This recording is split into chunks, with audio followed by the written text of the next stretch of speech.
gonna need a bigger bookshelf.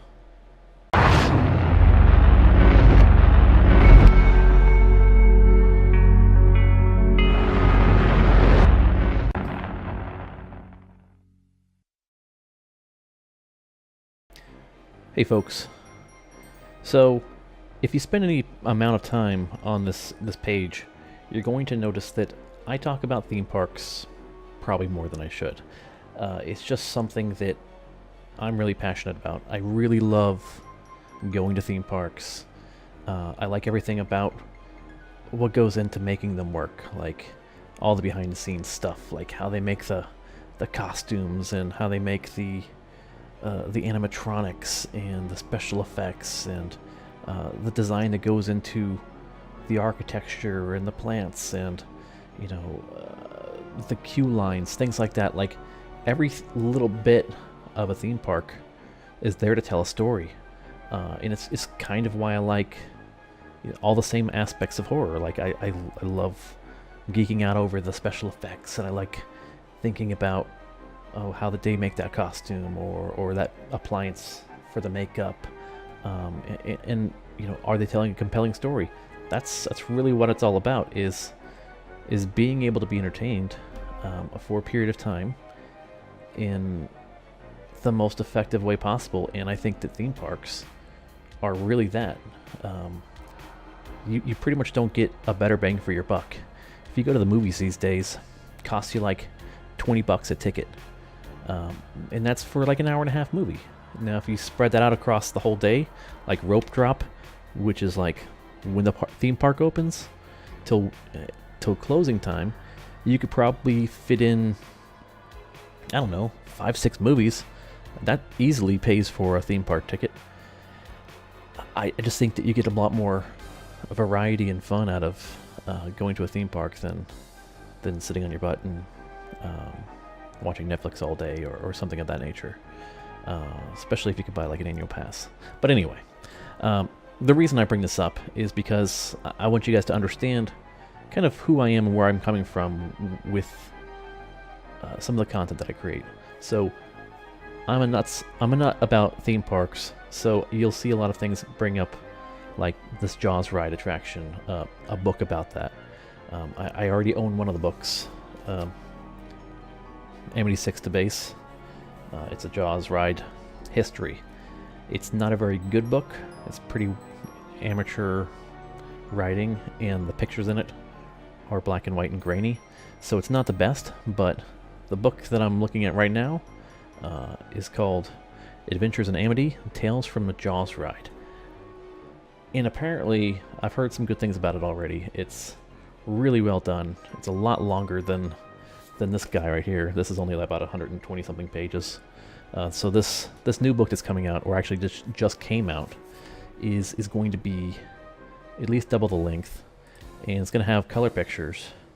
It's going to have interviews with people that used to be on the ride or designed the ride, the skippers of the Jaws boats that you would ride on and blow Jaws up with, all sorts of stuff. It's just, there's lots of cool history there.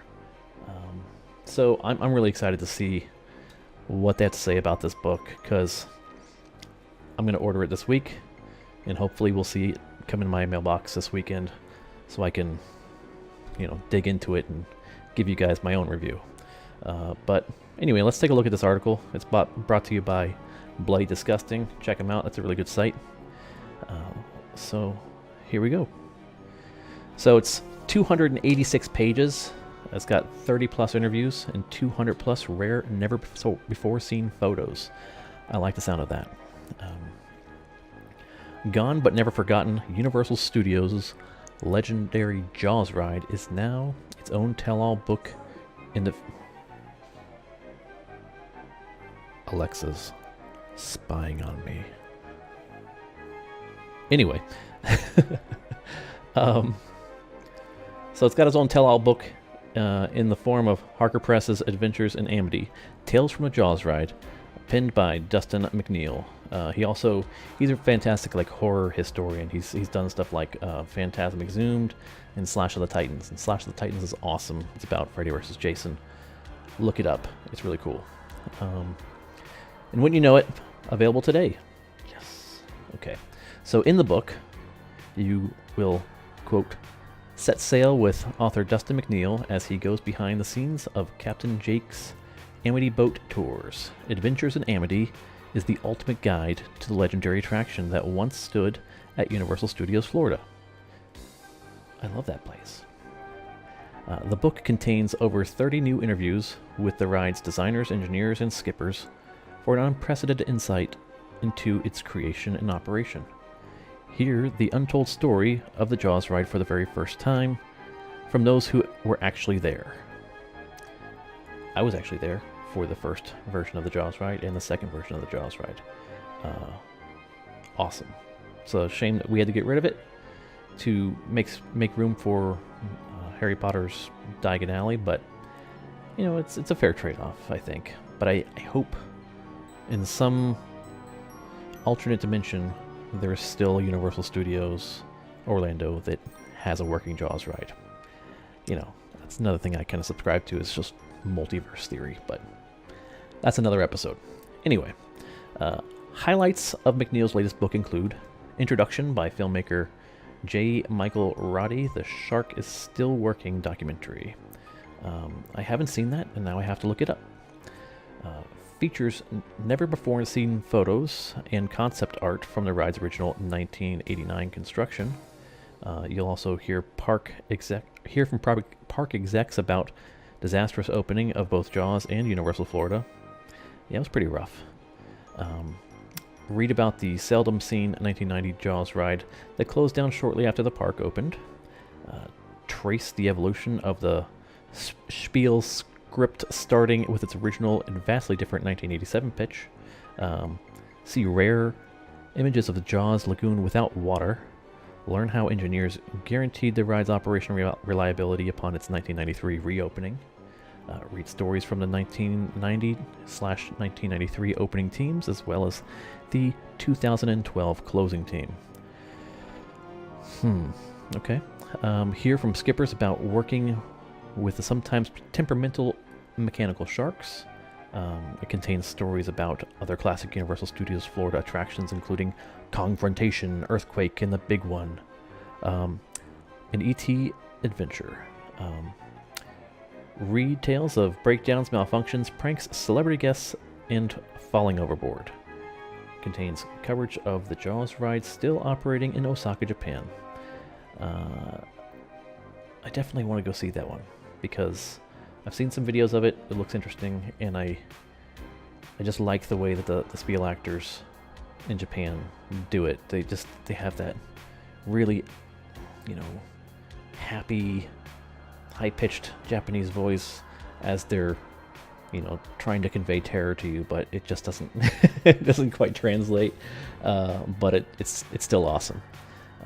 Dustin McNeill has written all the encompassing history of the ride. His enthusiasm and attention to detail are obsessive in the best possible ways. Is J. Michael Roddy, producer of The Shark is Still Working documentary. Grab your copy today and learn more over at talesfromthejawsride.com. And we'll just scroll down, take some look at the pictures. So yeah, that's the Bruce going along his original track where he used to swim. Looks like the book cover there. And we're not going to play the video, but we'll check out their site real quick, see if it's any good. Alright, so it looks like you can order the book here. His other books, Slasher Titans, that's a really good one. And oh look, there's a Jaws ride candle, like a Yankee candle, I guess. What the hell does that smell like? Let's see. Shark bait. Shark bait scent is inspired by the epic ride that is now mostly defunct. The scent is intended to conjure memories of grenade blasts. Okay, I like it already. Spooky boathouses, okay. Treacherous flames and giant animatronic shark. Now you can bring the thrills and chills of a great white shark attack into your home. I'm sold. My house is going to be smelling like shark bait. Shark bait! In the next week or so. So anyway, yeah, there you have it. I'm going to be picking this up, taking a look at it, giving you guys a review.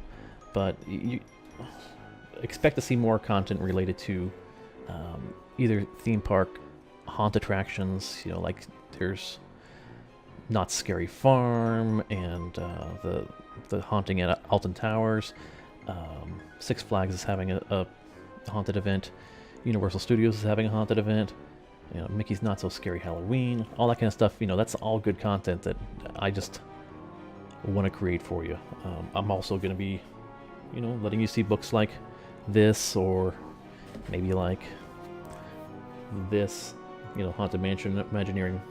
So there's lots of good stuff out there, and I think that I can marry the best of both worlds. You know, you got your horror and you got your theme parks, and they're not exclusive of each other, especially with things like Universal, where the classic movie monsters were born. So hopefully you enjoy it, and tune in for the review of the new book, and I'll see you next time. Thanks for tuning in.